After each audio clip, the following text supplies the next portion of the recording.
So I think a lot of fans are wondering, maybe like I follow you on Twitter. I definitely see all the things you're up to, and it always sounds amazing. But we're wondering, so what happened after you dropped 212, and then suddenly you're hanging out with Kanye performing at his show, like Karl Lagerfelder's like your BFF, like what BFF. happened? What happened like in those months? Like people took notice, and then you suddenly just got invited to lots of it, and like had that No, happen? I like went out there, like I like got a booking agent, and I was like, because once it started happening, it was just like, okay, like this is it. I'm gonna get like I have a job, you know, like or there's an opportunity for me to have a job.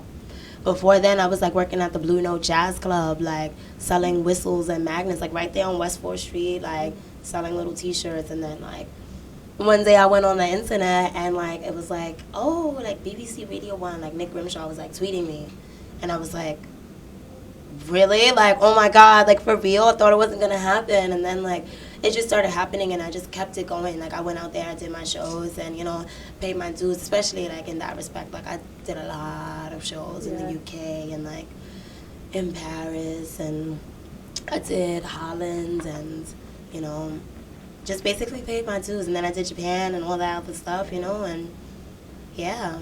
That's awesome. And so you just dropped the 1991 EP. The tracks are dope. I think Jumanji's awesome. Thank you. And so definitely excited for the mixtape you have coming up, and we're kind of wondering what that's going to sound like. I know you're working with Paul Epworth. Are you working with him on Fantastic or? No, well, I changed the name of the mixtape from Fantastic to Fantasy, so it's FANTASEA.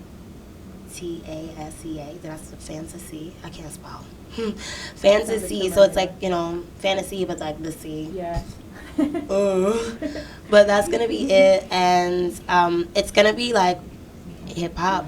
It's like there's a lot of hip hop on it. Like, you know, I have a track with Styles P on there, which I'm really excited about because Styles P killed it. Like he killed it, and it's just so New York and it's so raw and it's just so like, it's so just like, you know, like everything that needs to be said, you know, like, you know, because it's like, I'm that rap girl who's like out here, she doesn't have like another rapper behind her, but she got all this mouth and she's just like all over the place, you know. Yes. So it was like cool for me. I was like, oh, like, what y'all gonna say now when I bust out with that Styles P record? Like, y'all not gonna call me fake, you know? Y'all not gonna like make fun of me for having one song. It's like, yo, you know what it is. Like, I make little dance music. Yeah, y'all got jokes, whatever. Like, watch when I come out with the Styles P record.